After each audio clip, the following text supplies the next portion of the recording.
Welcome everybody to this special meeting of the Rytown Park Commission, wherein we will hold our annual community conversation. This is a formal meeting and we will treat it as such. We have items of business to do first, most of which I think you're going to be very interested in. So let us start with the Pledge of Allegiance.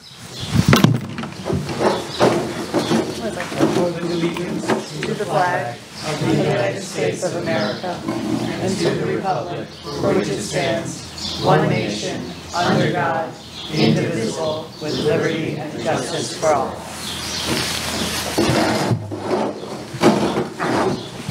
Debbie, please call the roll.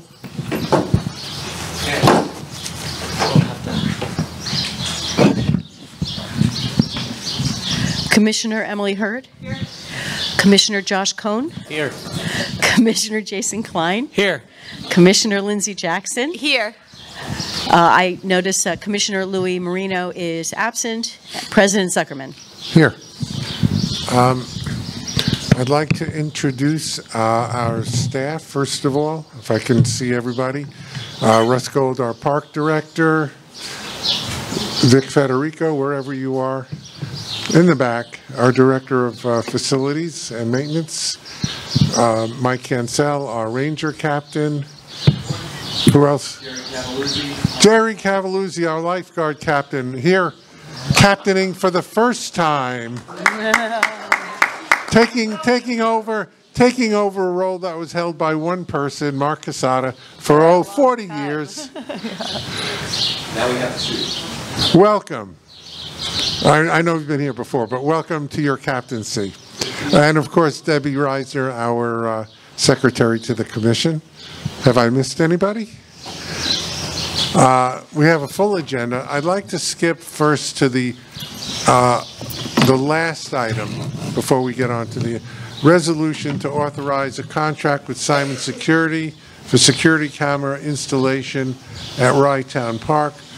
We discussed this without a resolution. I mentioned we would put the resolution on at this meeting to put security cameras in appropriate locations in the park. We got, correct me if I'm wrong, Debbie, we got 3 competing bids, one bid of which did not comply with the requested proposal, and Simon is not only the lower of the 2 bids, but also is we feel their proposal is far more qualified in many respects. Do we want any conversation about this? Do we need Russ to talk about why we need the security cameras?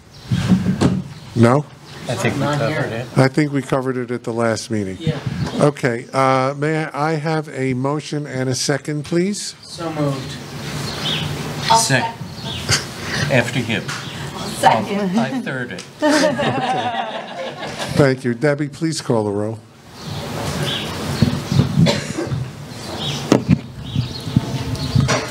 Commissioner Hurd. Yes. Commissioner Cohn. Yes. Commissioner Klein. Yes. Commissioner Jackson. Yes. President Zuckerman. Yes. We have several presentations.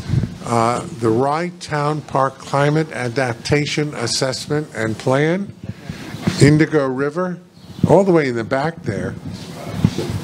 Do you want to talk about this, please?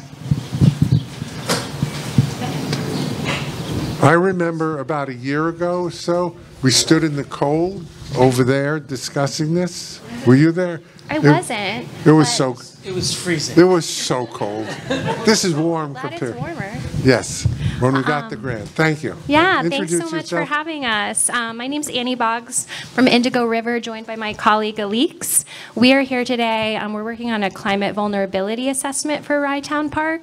So we would love to get your feedback on issues experienced at the park, flooding, erosion, natural resources, that type of stuff. We have posters and some sticky notes to provide feedback on maps.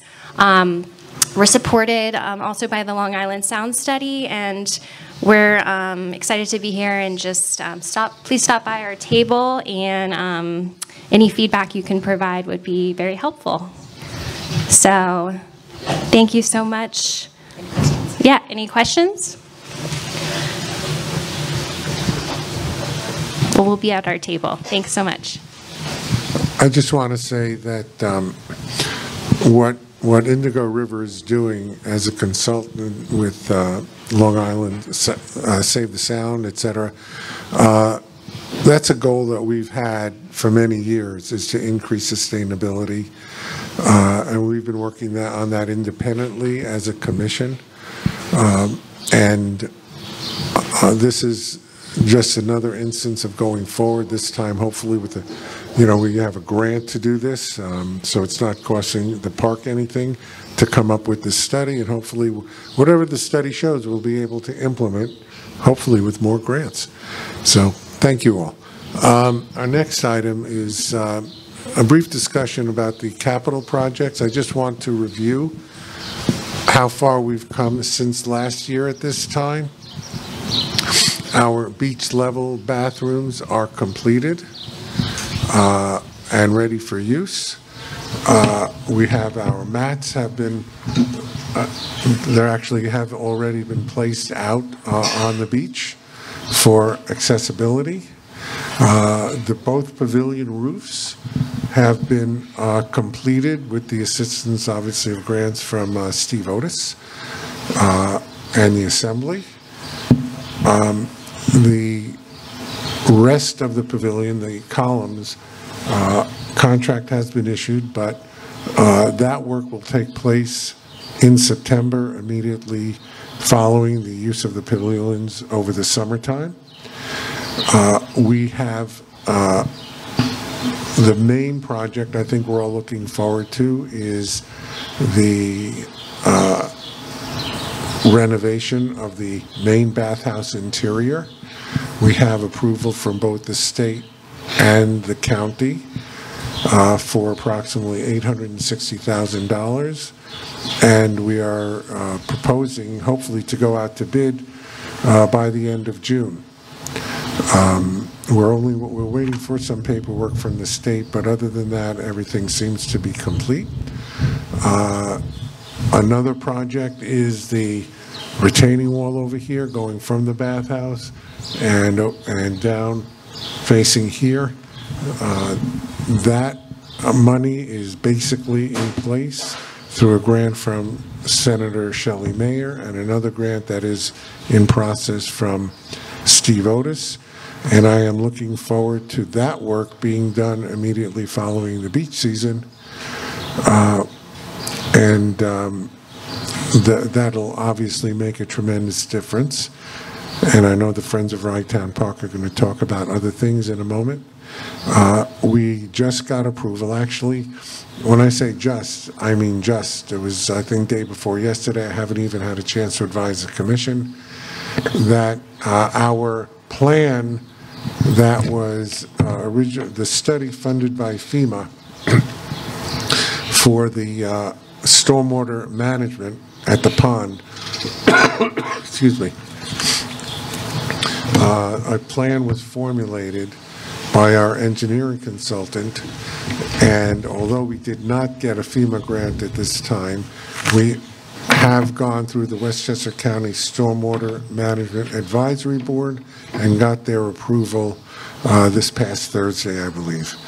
So the next step is to go to the Planning Commission of the County of Westchester, and it's scheduled for this Tuesday via Zoom, and hopefully we will get approved and get funding that will cover 50% of the cost, and we will still try to get the remaining costs through the state. We have applications pending for that program together with the parking lot, the redo of the parking lot to make it an environmentally, this fits right in with Indigo River, by the way, to have a environmentally sound parking lot with porous pavement, with rain catching, what do we call it? Not rain barrels, rain gardens, and additional trees to cover the canopy. So all of that is in process, and hopefully we'll get all of it. And if we don't, we'll try again. Does anybody have anything to add to that? I think I've covered most of it. Thank you. And as aforesaid, a briefing from the Friends of Rye Town Park. They have a lot of stuff going on.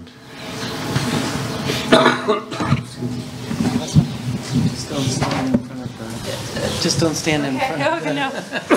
Hi, everyone. Hi, I'm Diana Page. I'm the president of the Friends of Rye Town Park. Chris Meyer is here as well from the board, and Steve Vasco.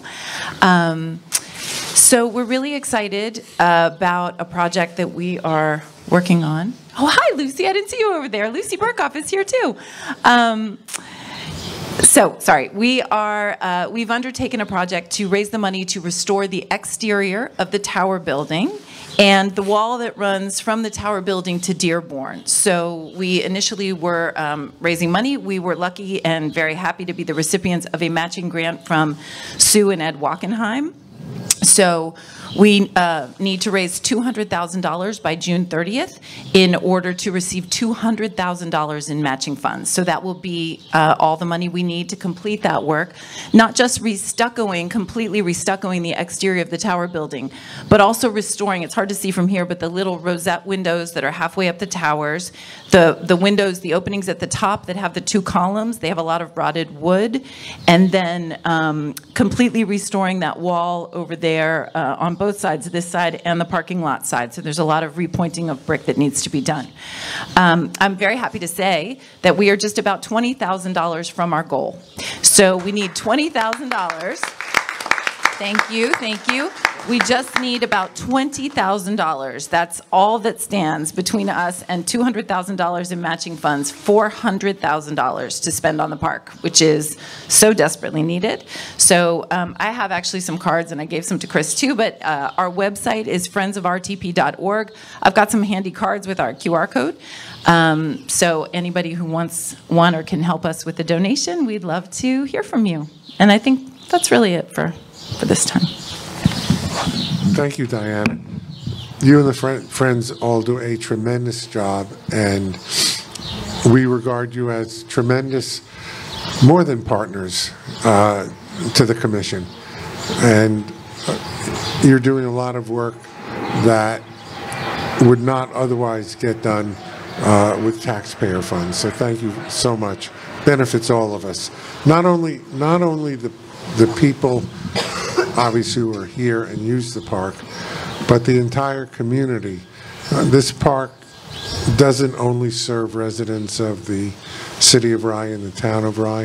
It serves residents from all of the surrounding communities.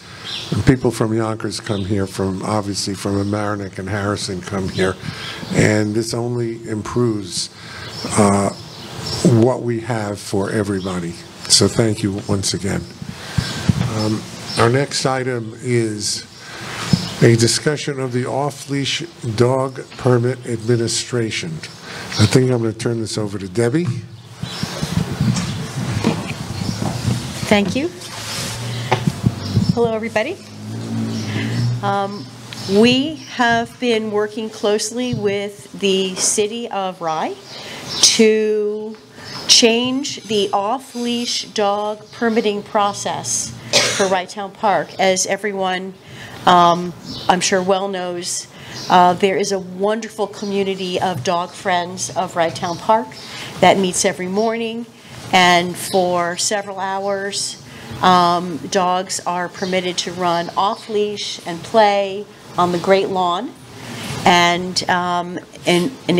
that requires an off-leash dog permit, which has been administered by the Rye City Clerk for many years. We are working with the clerk, and that permitting process will now be transferring to the town of Rye. Ruby is going to attempt to hold a poster with information about this. So we're calling this the Rye Town Bark permit. The process is going to remain the same. Whenever anybody is due to renew their permit, it's an annual permit, their renewal date will remain the same. The fee will remain the same. It's $30 a year per dog. And we have a QR code that will connect anyone who wants a permit to a page on our website. They can fill it out on their phones, on their tablets. They can come in and fill one out if they want at the town clerk's office. They can pay for their permit through their phones, so you don't have to go into the office if you don't want to, and there'll be a tag and a little ID card. The difference is that our park rangers who handle the patrolling will now have a list of all off-leash dog permit holders, and they will be able to check for tags, and I'm sure that the dog permit friends, the dog friends will participate as well, because all of those funds collected will now be going into the park. I'm curious if you considered making the fee a lot higher. The amount of... Lucy, use the microphone. Here. Please come.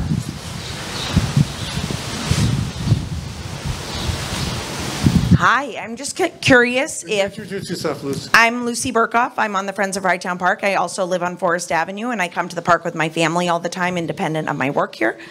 But I just am curious, given the tremendous amount of wear and tear that the dog families use the park and use the grass and really have the run of a whole half of the park, if you considered raising the permit from $30 to maybe $150 or even $300 a year, that seems like a very small amount per year. $30 should really be for a month. The amount of work that this park needs, the amount of funds that this park and the town of Rye need to facilitate this park.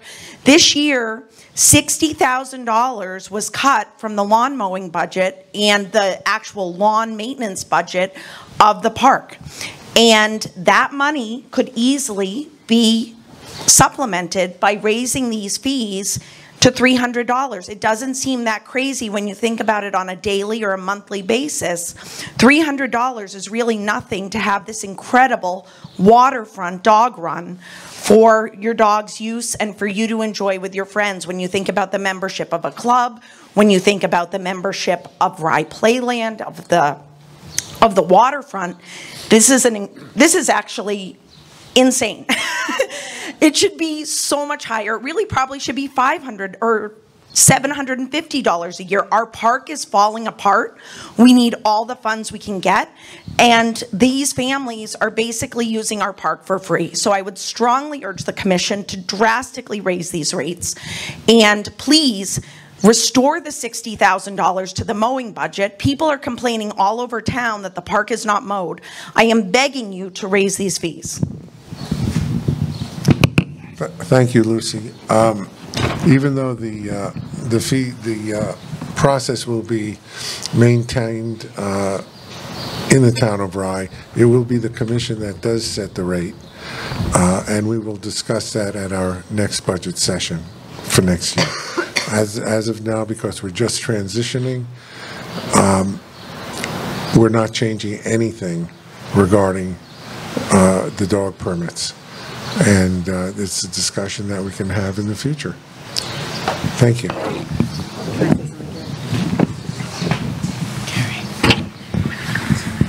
Yeah, I just want to say thank you, Debbie, Ruby, whoever made this poster and came up with the Rytown Bark. It's hilarious and so cute. And I wish that I wore these kinds of clothes when I walked my dog. But you actually are very careful about what you wear because chances are you're going to get dirty. Anyway, I am a huge supporter of us switching the administration of the permit processing from the city of Rye to Rytown Park.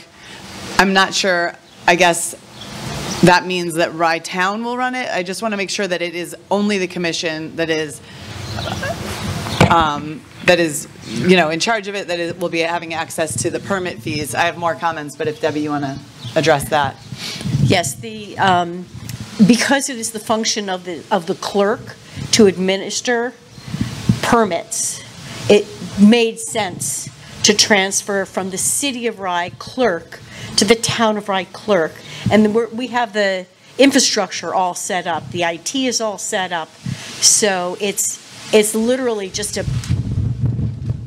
it's a small modification to what the town clerk does. Okay. So they're set up for it. 100% of the funds are intended for Rye Town Park, and we're also, we regularly allocate over to Rye Town Park Commission, so Okay. that the Park Commission will be getting the funds. Okay. And then my other question related to the transition in terms of timing. I think we need to be obviously advertising this transition because we will have the ranger out there with the permit list, which will be new. So I guess I'm curious about the timing, and I'm also curious, I know there's been conversations with Rye Town Clerk and the former city manager and probably the new city manager, but I do think because this is a budgetary change for the city of Rye, there will need to be a city council vote on it, and I'm just curious where that is in the process. We're administering this as an administrative move. We've been taking our time. There's no rush particularly because everybody's permit renews 1 year after they buy the last one. Yeah. It's going to be a rotating situation. Right. So as soon as we can, in an orderly fashion, transfer the records over, that's when we're going to do it. So this is our first public announcement. I've been working with with Brian Shea. He knows all about it. Our clerks departments have been in touch. I defer to the City of Rye if they feel that they need a vote. But this is really being handled as an administrative shift. I know it just will come off of their budget, which I know I don't think that the permits have been, a huge revenue producer for a number of years because we really stopped enforcement. But I guess I think that the city council would want to know that it's coming off of their books, but that's just my opinion. I just want to make sure everybody is on board with this. The other, there's another dog-related issue that I'll be addressing with the Rye City Council relating to the off-leash hours. I can talk about that quickly if that's okay. Yeah, so we had piloted a number of years ago an extended off-leash program in the winter, in the off-season, that was successful. Ultimately, maybe 2 years ago, we instituted an evergreen policy where we would allow off-leash extensions between the time that the parking fees stopped being enforced, so around like sometime in October through when the parking fees began being enforced again here at the park, sometime in April or May. And the off-leash hours were extended to 10 a.m. A couple of months ago, the city or the town park council advised us to rescind that policy and go back to our 9 a.m., 6 a.m. to 9 a.m. because the Rye City Code actually, that's what's included in the Rye City Code. So I will be petitioning the Rye City Council to amend the code to mirror the Rye Town Park off-leash policy. So in other words, Rye Town Park can be in charge, the commission will be in charge of the hours of the off-leash program. So anyway, just letting everybody know that that's also coming. I think this is all great. I also want to echo Lucy Burkhoff's comments about the fees. There is a huge, wonderful community of off-leash dog owners. It's a wonderful place for, I'm a regular user.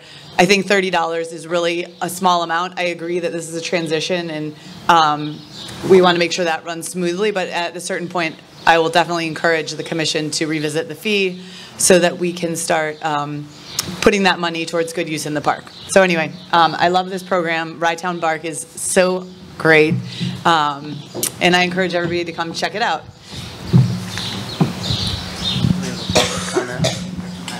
Let me just say one thing, okay? We have had discussion about the hours, and the city council will do whatever the city council determines that it'll do. I've had a short discussion with Mayor Cohn about my view of that, and you know, the reason that the Park Commission changed it is because we wanted to be in compliance with what the Rye City Council had determined and not have different hours. So it's my understanding that Rye Town Park is the only place in the city of Rye that where dogs are allowed off leash in any way. So keeping that in mind, I think there would be discussion, and if the council would want my view on it, I'd be happy to give it. But again, the council has complete authority to determine in the city of Rye what the hours should be. So that's all.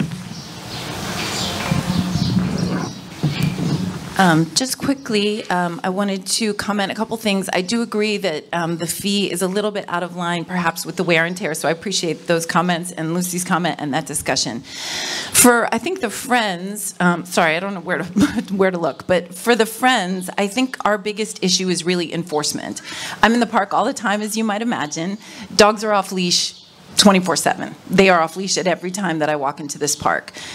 They are off leash from the parking lot, you know, all the way in. They're kind of everywhere, and that's okay. I think it's such a wonderful community gathering spot in the mornings. I think it's a great program, but allocating budget toward properly enforcing all of these, the leash, whatever fees we do derive, you know, that's only going to happen if people actually think there's a consequence to not getting the permit. I don't think that's ever been the case to date, so that's an important part of going forward.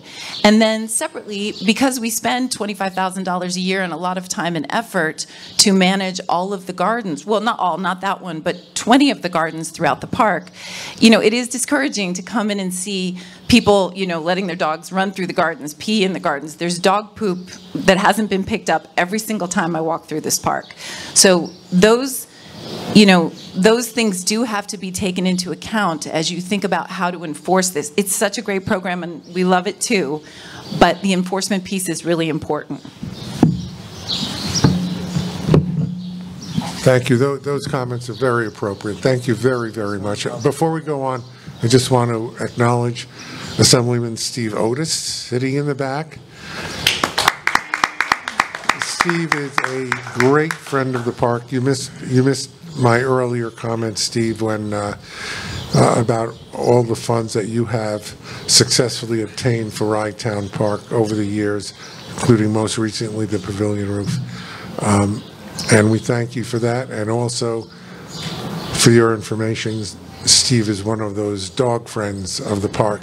He's here almost every day with his dog. So I know he finds this conversation very interesting. Yes, we had a comment. Yes. Come to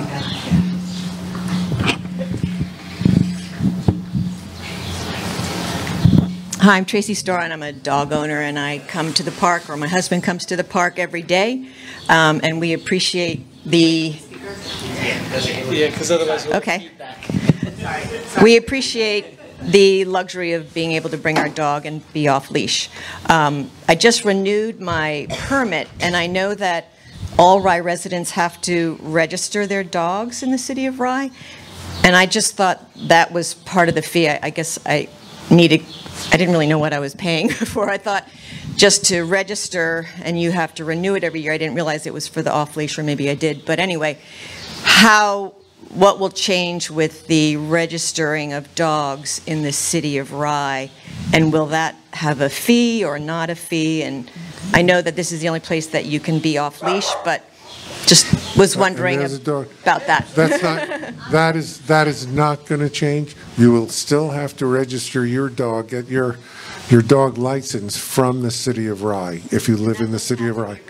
Right? No, that's a state law that you have to have your rabies shots, etc.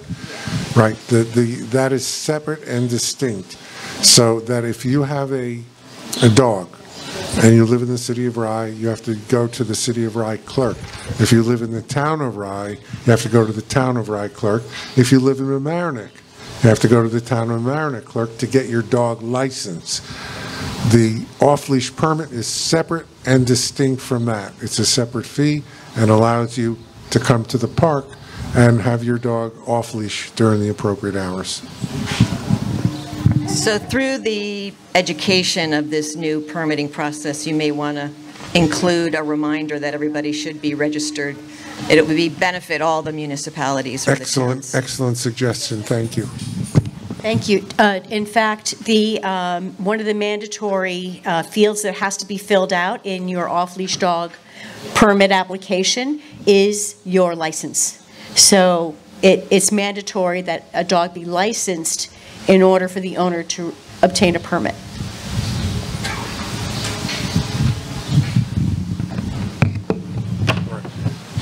That finishes dogs for today. Our next item is something new. Rye-Town Park brick donation. I'm going to let Debbie handle this. We have accepted donations in the past for park benches. We have enough park benches. They are overflowing our park. So Debbie, why don't you take it from here? All right, so once again, I'm going to direct attention over to Ruby, who is holding a poster for, which is an initial set of graphics for our new donation program. As Gary just mentioned, we are all filled up with benches. There are really very few opportunities for benches. However, we are continually receiving wonderful requests from people to make a donation to the park and to leave a message for a loved one, people who just love the park. So we are creating a brick program. The center, what used to be a fountain, is now a planter. The very unsightly cement surround will be replaced with a brick program. So we are introducing, for $300 a brick, Lucy, there you are, the ability for people to leave their mark on the park. And Again, I would raise that to $1,000. We live in New York State. We do not have enough money. This building is literally falling apart. This needs to really be like $1,500 to $2,000. This park is profoundly underfunded. It is falling apart. What we're doing to the building is so important. Lucy, the interior. You won't be heard on the program.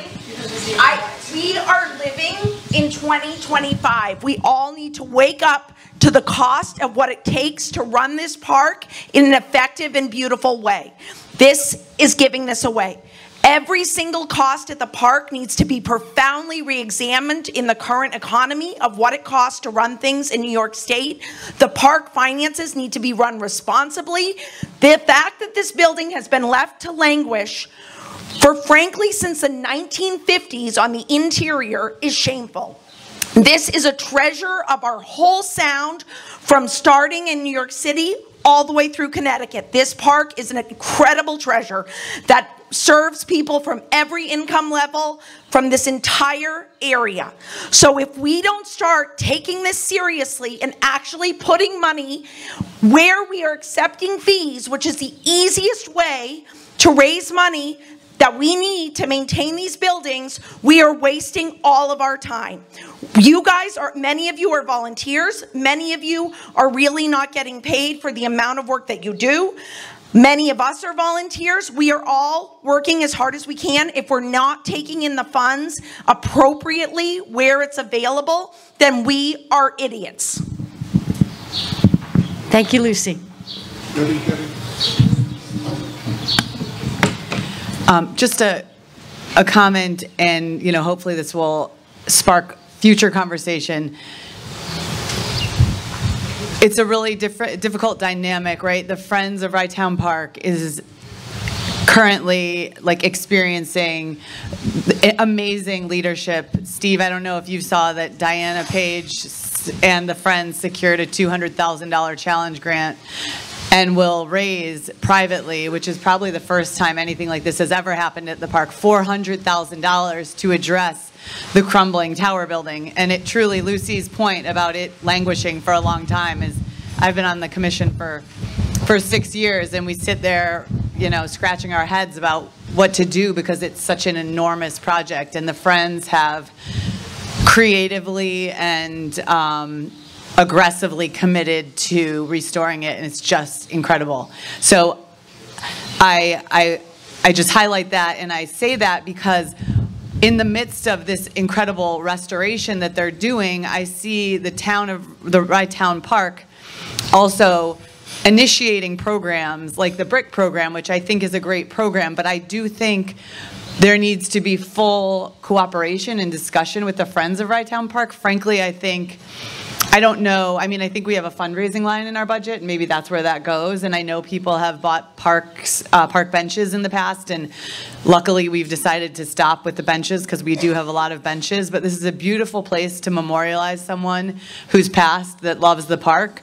And so I do love the brick idea. I know the Friends had talked about that, and to Lucy's point, had thought more about like $1,000 a brick.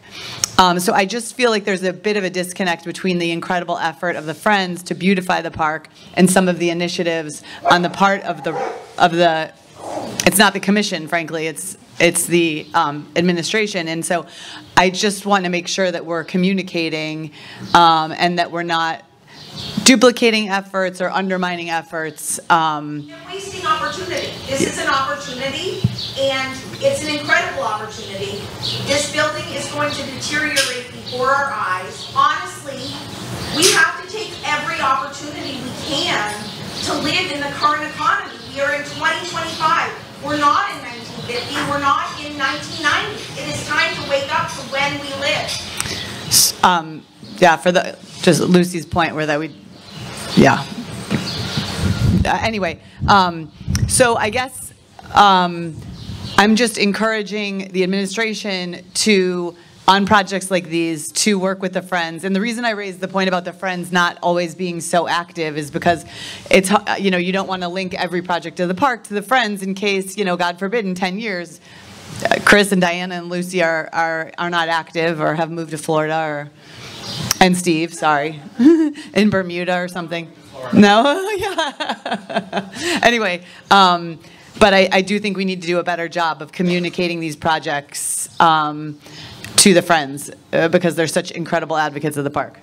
The park needs to be run as a business. The park needs to be run as a business. Sorry, I have to go pick up my children. Thank you all. Thank you, Lucy. One of the issues, every time we have a community conversation, the idea of the tower building comes up.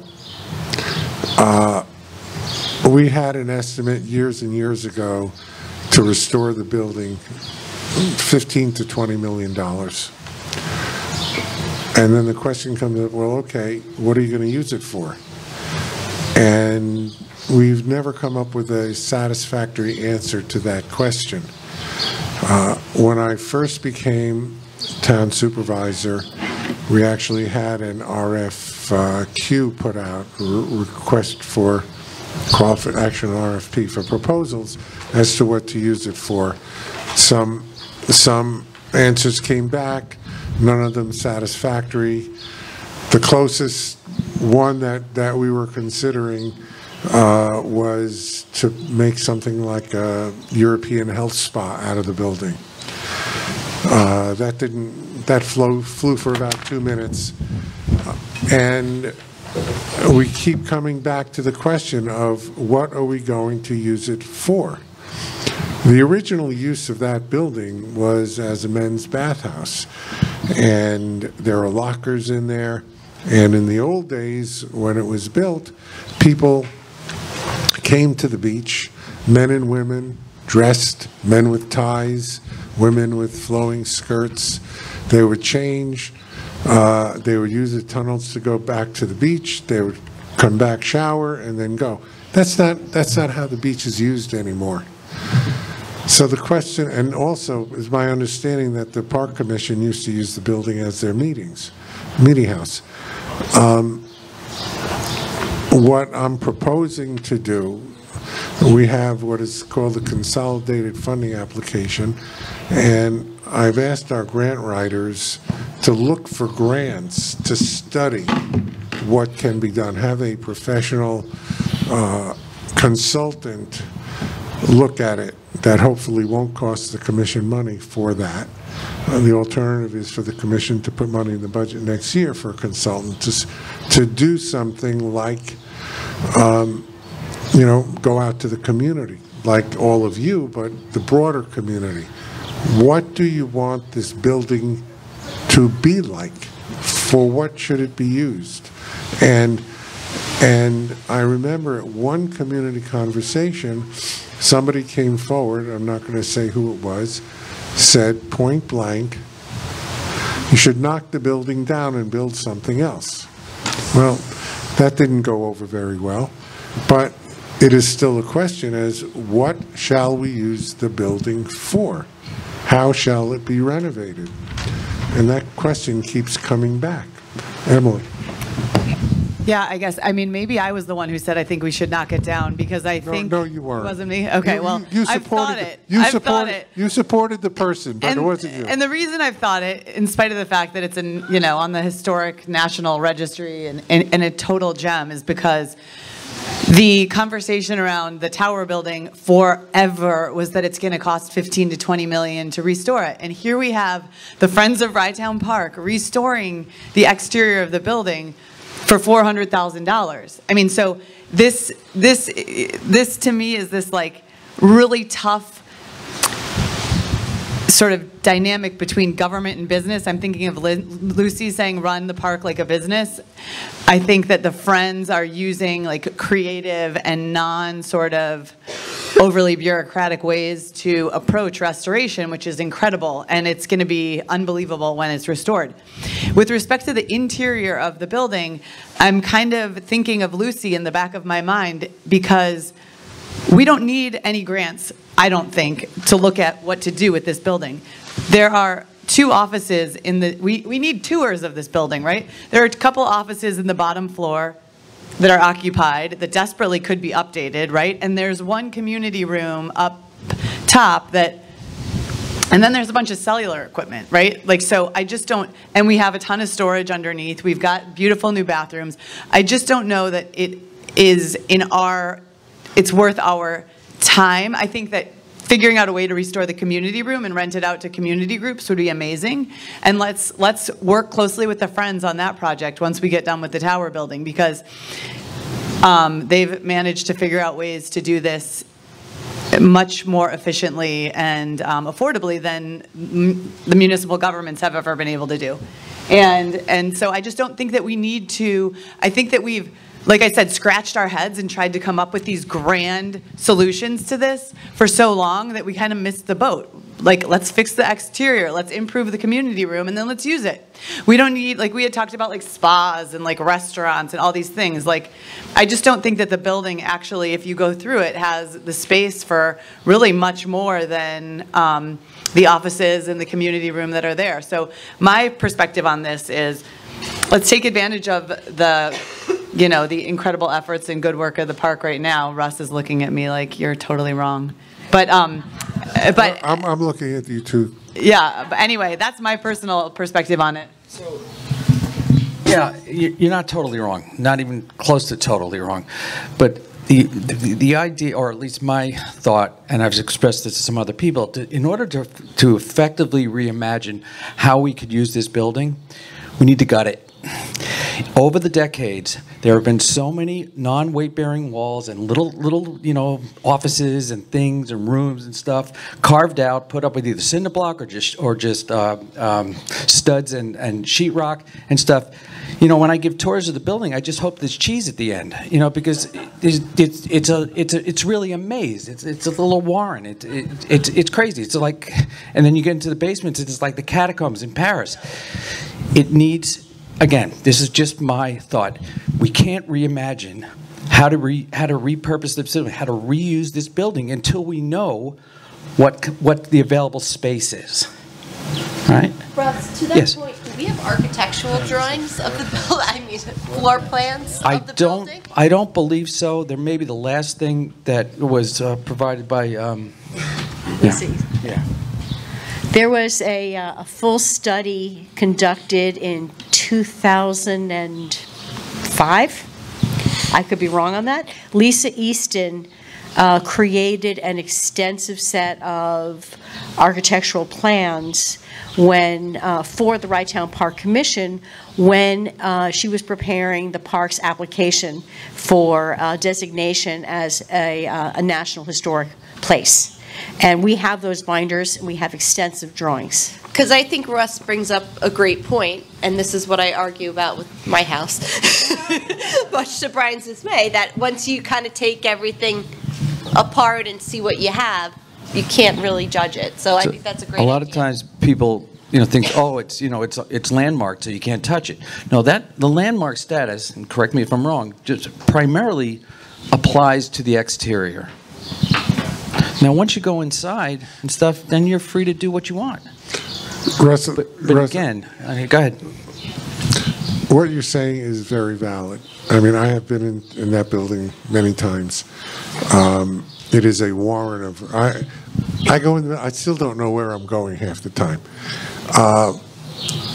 The problem always comes down to money, because just to demolish the interior so that only the bearing walls remain would literally cost hundreds of thousands of dollars. If you build anything... Come on, let's not, we keep repeating these, things about how much it's going to cost. The building was $15 million. It was $400,000 to do it. Right? I know how government works. We get what happens. But let's not say that it's going to cost millions to do that, because I guarantee we could probably get it done very cheaply and at least expose what's possible. Russ is absolutely right.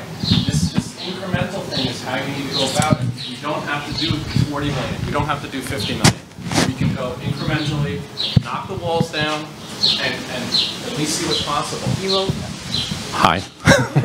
By the way, I think we could put a cheese shop in there. That might be a nice thing. Steve Vasco, 85 Dearborn. I'm on the Friends of Rytown Park. Sorry, Friends. Anyway, yeah, I'm on the Friends board. It's really, we need to just stop thinking like that. We really do. Let's see how we can do things incrementally. It's just ridiculous that these walls are crumbling like this over the years, So let's put a little money in at a time, open up things and see what's possible. And I think the community will come together and give possibilities for this building. There are a lot of different things we can do as a community center, and I think environmentally we can maybe do a few things there. It's a beautiful area. There's too many possibilities to think about. So let's just get started and not make it a big deal. And I think to Steve, Russ, and Emily, to everyone's point, maybe developing a capital plan and starting with the community room, renting that out. Once we get income from that, that money can be used for other portions. So that's something. Right. Before we use the community room, we have to put an elevator in. Everything it's not accessible. Everything we do has to be accessible. For example, the front stairs. Those will have to be demolished in some way, which would require SHPO to approve, because those are not accessible. One of the reasons we're moving the permit office ultimately to the bathhouse is because the bathhouse is flat and it's accessible. We've had seniors going up those stairs and falling to get their permits. So it's not all that simple. And Steve, I appreciate what you're saying, but I am familiar with costs, okay? And in addition to everything else, one of the reasons that we're able to do the work, that not we, the Friends can do the work, is because they are not bound by prevailing wage, okay? Anything we do has to be prevailing wage. So I would say that if the cost of what the Friends are doing is $400,000, for us to do the same work would probably be $650,000 to $700,000. So, I mean, we have built, and I know that Josh can confirm this, it's expensive to do the work. But I think that what you have brought up is something that we can, in fact, look into to see. This is why we're having this conversation, is what can we do? We all agree that something should be done. It's what should be done and how do we get there that we're talking about. And I think that that's important to understand. You know, when you go upstairs, and I know the first time I brought Emily upstairs a couple of years ago, Emily's eyes widened. She couldn't believe what she saw up there, how deteriorated it was, the floors, etc. It's really unconscionable the way it is. It is. There's no question about it. And I'm glad we're having this conversation because we will look forward to doing something about it. And I think that I would say the reinvigorated Friends of Rytown Park are going to be a substantial part of that. Totally take your point about accessibility and stuff, but like it doesn't have to be accessible to gut it, right? Like that's the kind of thing we can gut it because we're not opening it at that point. Yes, when we want to open it up, we have to do all those things, elevator, but let's find the money now to do the basic work. We can have our architect take a look, just say, let's do that. Okay, what can be gutted, and what do you think the estimate would be to do that? We could take a look at that as a first step. And we should also, you know, start to think of additional avenues for accessibility. You know, demolishing the steps, I don't think would fly with SHPO, but the thing is, maybe we'd make an accessible entrance, you know, back here, so that people that need that access, you know, would have an alternative. Yeah, creative thinking. All right. Gary, can I say something? Sure, go for it. Hi, Vic Federico, Director of Grounds and Facilities. I've been around construction my whole life. Structurally, from the basement, not the second floor, not the third floor, has to be assessed. Okay, and from there you'll get a number of what you believe could be done. Doing it cheaply is not the way to go. So a structural assessment is important.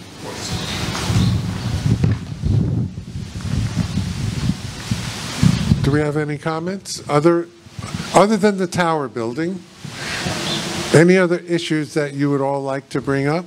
This is your community conversation. Good morning. I'm Mike Corbett. I've had the pleasure of living with my family on Forest Avenue, right on the other side of the wall, for over 40 years. And the park has really been a central aspect of our enjoyment of Rye and the Rytown Park. I came before, I'm also a local attorney, and a number of my neighbors and I were getting concerned about some of the commercially motivated events being held in the outside of the Rytown Park. And I had the pleasure of appearing in several meetings representing my own family and my neighbors. And the commission listened to our issues, and my neighbors and I are thrilled that when the commission had President Zuckerman request that any future outside events by these commercial groups, that the sound stage and the vendor tents and the bumpy castles all be in the rear of the park, away from the residential, as President Zuckerman said, the residential Forest Avenue area. And we were elated. The last two outside events, they followed the President's instructions. So I just want to thank you. And my neighbors were astounded that this is not your day job. So thank you very much. Thank you for your kind comments.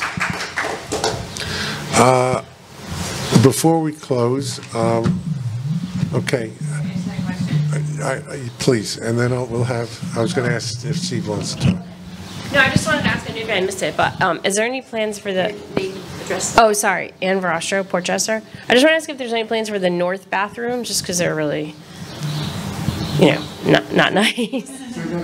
I was just asking if there was any plans to update the north end bathrooms. Actually, because they're really... Actually, Debbie and I had this conversation this week about that. Now that we're hopefully going to finish the main bathhouse, I'm going to take a walk up there. I'm not sure what is required there, whether it is more of a cosmetic or it needs to be structurally down. That has to be assessed. Certainly at the next, if whatever we're going to do, we may try to do it at the next round of grant funding. One of my staff members suggested that what we should do is knock the whole thing down and get one of those prefab, do a prefab building similar to what we did with the ticket booth, but obviously larger. Or is it appropriate just to do cosmetic work inside because the exterior is good? I don't know the answer to that, but the short answer to your question is yes, we're going to look at that to see what, if anything, needs to be done. You're welcome. Diana? Sorry, I have a question actually. It's helpful to think about that. And Steve, it's nice to have you here because I'm just curious. It seems like capital projects are sort of left to the vagaries of the grant process. And as we see that the community is coming together, I mean, we raised $200,000 just about. We're 20 short, but $200,000 in under 6 weeks. So the community did respond. And then, of course, the $200,000 matching grant. So the community does clearly care about this park.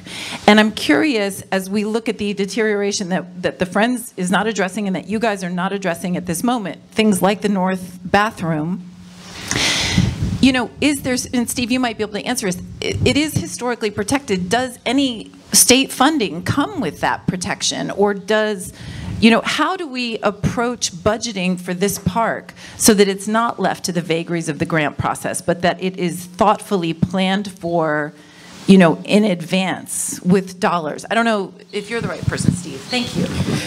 And my first question for the commission is, why did we schedule community conversations in the winter? We're going to think about this. If we have another one, it's not. This is the end of the May stuff. It's going to be middle of June from now. We're all freezing. But I'll answer Diana's question, but I'm going to feed in some other thoughts. And first of all, to compliment the commission and to compliment the Friends and the staff, I mean, I think the park looks great. I'm in here a lot, and it's just a lot of detailed things that you want to be taken care of, are taken care of. Russ and the crew and everybody is doing a very good job, and the park continues to be a very popular place. In terms of the dog issues, we're very good. I started a group in the 1990s called the Rye Dog Owners Club, and one of our major goals was to get people to pick up after their dogs, and you sometimes need to remind people in a non-punitive way, and I think there's still signs up that we donated years ago that that are effective to that extent.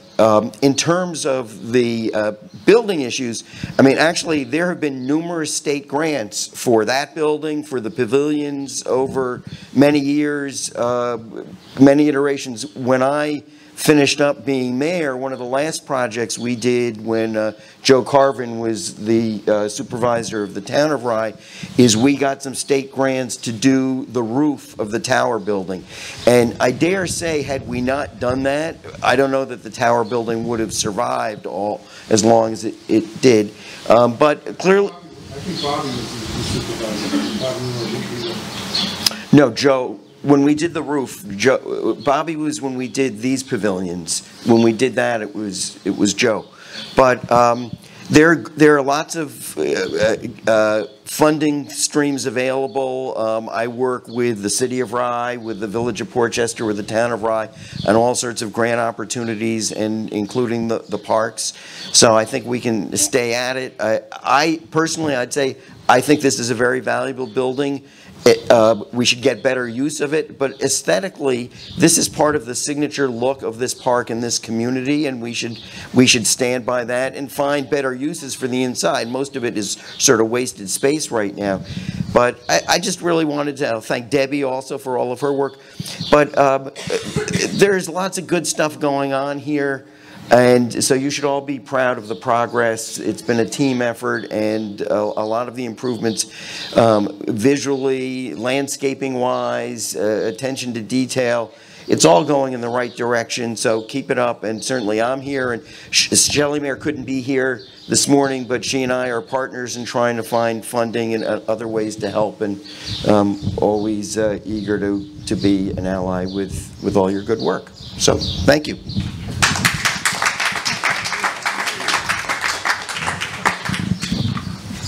I'd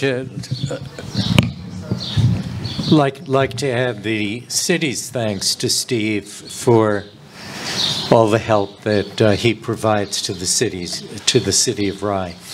But I'm sure you know that at the end of the day, the town of Rye and the city of Rye make capital and operating cost contributions to the park every year. And those contributions are part of our respective budget processes. But our budget processes themselves are also subject to a great extent, to the grant process and to help from Shelley and Steve or from other sources. I mean, frankly, the roads surrounding the park would not be properly paved without grant monies and state monies being devoted to that. The sewer pipes that have recently been installed around the park and serving the park are supported in large part by grant funding. So it's very hard to escape from those vagaries to the extent that there are other sources of funds that we can tap. That would be wonderful. It would be wonderful to exploit them. But I suppose my overall point is that the way the park is funded right now is the way the municipalities themselves are funded. And again, if we can find better ways, that's terrific. But that's what we have right now. Thank you, Josh. I just want to say something. I do think that brings us back full circle to then Lucy's point. When we have, opportunities to generate income in the park, let's be really thoughtful about the price tags we associate with them, because this park, it does deserve the funding. It does deserve the investment. So I think that's just something to consider going forward. We have, I'm going to expand on what Mayor Cohn said. We have a process in the city of Rye and in the town of Rye whereby we pass a budget every year to commence the following January 1st. All capital work that is not grant funded, or the share of capital that we get. For example, many of our grants are 50% match grants. Some we're lucky enough to get 70% match grants. But that all has to be funded in some way through the budget of the city and the budget of the town. And we're responsible, in addition to being the having the responsibility of the park, we have the responsibility to the residents of the town and the city at large. So not everybody in the town and the city necessarily feel that certain amounts of money be expended on the park. We do. That's why we're here, and we take our responsibilities for the park very, very seriously. But there are other items in the budget that at the end of the day becomes a tax rate for the city and a tax rate for the town. And we have to keep that in mind. So it's a balancing act for us. We try to get as many grants as possible from the federal government, from the state government, even from the county government. Many of our applications are successful and many are not. But when we don't get a grant, we reapply. Because every dollar we get in grant money is a dollar that we save the taxpayers, or the work doesn't get done. So it is a balancing act, and we are very cognizant of that. And I think I could speak speak for the mayor when I say that we take our responsibilities to both our individual municipality and to the Rye-Town Park very, very seriously. Chris Meyer, Rye Beach Avenue. Did the BRIC program get voted on, and does it need a vote to go forward? It has not been voted on. It's a donation program. I would defer to the Park Commission if they wish to. Likewise, you know, what the donation for a brick would be, I think is something that is certainly an open for discussion. The bench program was, as far as my tenure with the Rye-Town Park Commission, when I first started my work, the benches were administered by the Friends of Rye-Town Park. Shortly thereafter, we were notified by the Friends that they're out of the bench business, but that the requests kept coming. And they will keep coming. People will want to donate a bench and dedicate it to a loved one, usually. So we're out of benches. We were trying to find another creative way to enable people to continue to donate. So we came up with the brick idea. And it's a conversation, work in progress. Okay. It would be interesting to know what the current cost, how much it's going to raise. I would think we would want all that information before we said yes or no to whatever we're going to do with that. And then the second thing I have is, regarding the capital projects, is there a list on the website where I can see everything that's currently underway and where it is in funding? Because I've heard you talk about it a lot, which is great, but I can't retain the words. I just can't remember like this. It would be great to have a big list. And I know you spoke about a potential capital program or plan, thank you for the better word, or the word. It would be great to see all that, because it's tough to talk about this with my fellow community members in the town and in the city. I can't keep it straight. So if I could just go to a place on the website and easily see it, that would be awesome. Thank you. We can do that. I periodically ask Ruby, send me the updated list of the capital program. So we do have that, because many of the grants, it's interesting, we applied for the same project, several grants. And, you know, for example, the parking lot, we applied for congressional directed spending, which comes straight from Congress.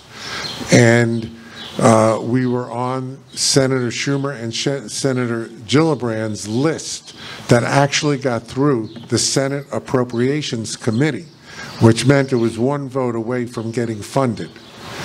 And that's when, you may all remember, a couple of months ago, they passed the continuing resolution that cut out all congressional directed spending. So we have reapplied again on that list to Senator Schumer and Senator Gillibrand. We had asked to be on Congressman Bowman's list, but we didn't make that list. And Congressman Latimer, and I notice Robin is here, on behalf of George, I assume, or on your own? On your own. And Congressman Latimer submitted the same list that was stricken, so we're not on that list. But we're hopeful we'll get it. On the other hand, we have applied through two separate programs, state funding programs for the parking lot. One is the Green Infrastructure Program, and what is the other? The Green Resiliency Grant Program. Green Infrastructure and Green Resiliency, two programs. The second program, we're applying not only for the parking lot, it's a larger program, we're applying for the stormwater that I mentioned, that we're hopefully getting funding from the county as well. So every project, we're attempting more than one funding source if possible, knowing that we may get one and not get another one. But we do have a list, and we'll try to get it in shape and put it on the website. And also we have a lot of it is in our capital budget that we passed a couple of months ago. Yeah, that's what I was going to say. For the immediate future, we have budget in the meetings in the minutes. You know, we have, I mean, there are two different kinds of capital that we look at. One is the major, where we're asking, for example, the interior of the bathhouse, or the retaining wall, or the pavilion roofs.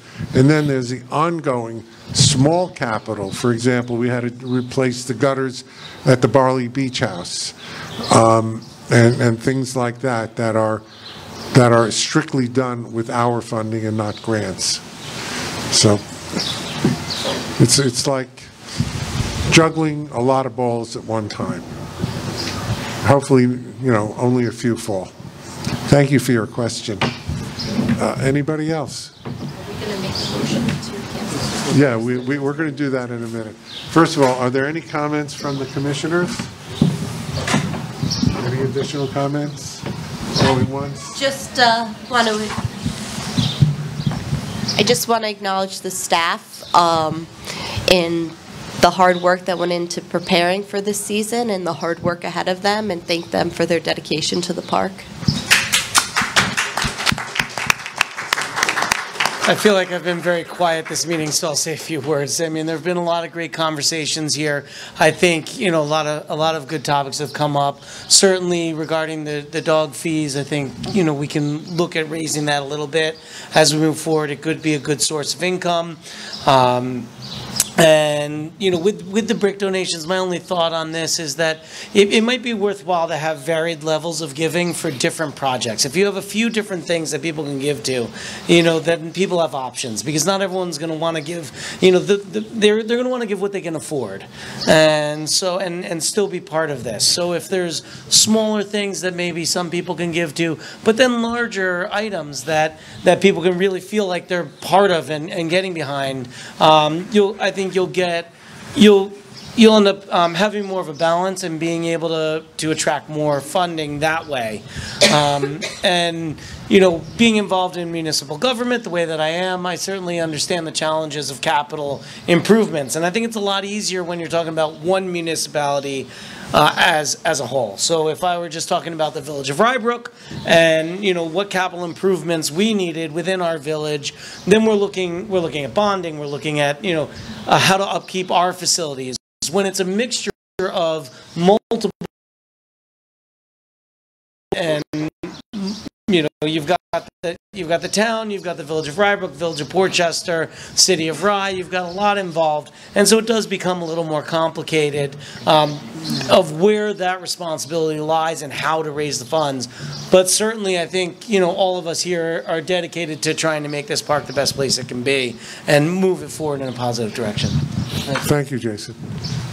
One staff member, I mentioned all the senior staff. I want to mention Ruby Tower. She's become a backbone of this park. She's Debbie's assistant administrator, and we're very lucky to have her. You're here now, officially a year now, right? July, yeah. 1 year. Gary, I think also we have another. Pardon me? Is our other captain here, lifeguard? I mentioned. Yeah. Oh, sorry, that was him before. I thought this was Yeah, I did. Okay. One more item. Because this is an official meeting, I'm going to ask for a resolution to cancel the meeting previously the regular meeting scheduled for June 17th. I'll enthusiastically make a motion. Second. All in favor? Aye. That's the loudest approval. Oh, my goodness. That's a gust. Thank you all for coming. Meeting. Oh, wait, hold it. Motion to adjourn. Wait. No, what? Before we adjourn, please stop by Indigo River, the table over there. They need your input for their resiliency study.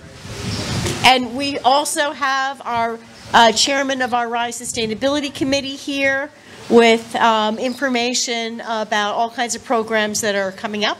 That's so right. Please consider That's stopping by with Council Member Pam Jaffe. Have a donut. Thank you. And just a reminder, we have our Rye Pride event this afternoon, starting at 5, flag raising at 6, if I'm correct. 3 o'clock, the tabling, and the flag raising is at 6. Right? Okay. With that, We want to be warmer. No. Hopefully. Motion to adjourn, please. Motion. Aye. Aye. I'll second. Okay, all in favor? Aye. Aye.